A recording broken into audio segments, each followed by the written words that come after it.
ჯერ გავიგოთ, როგორ მუშაობს მუხრუჭი. როცა მძღოლი მუხრუჭის პედალს აჭერს, მასტერ ცილინდრი მუხრუჭის სითხეში წნევას ქმნის.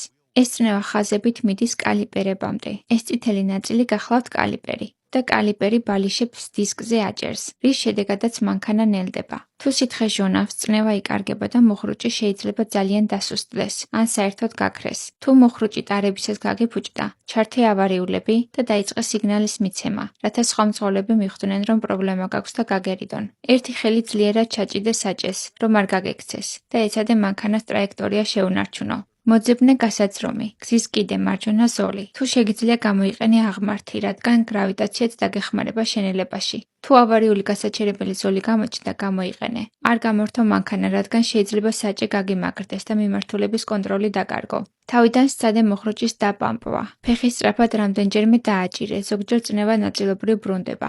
ეცადე მანქანა ძრავითვე შეანელო. ეტაპობრივად გადაიყვანე დაბალზე. თუ მეხუთე სიჩქარეზე ხარ, ჩამოიყვანე მეოთხეზე, მერე მესამეზე, შემდეგ მეორეზე და ბოლოს პირველზე. ზოგ მანქანაზე სიჩქარეები საერთოდ არ აწერია. მაგალითად, ჩემთან არის PRND და ქვემოთ აწერია S. ზოგან შეიძლება ეწეროს M. ამ შემთხვევაში დიდან გადმოგვყავს S M-ზე და ლევერის მოძრაობით ვაკლებთ. მინუსისკენ არის დაკლება. ამ სიტუაციაში ვიყენებთ მხოლოდ დაკლებას. ეკრანზე შეიძლება გამოჩნდეს S6, S5, S4 და ასე შემდეგ.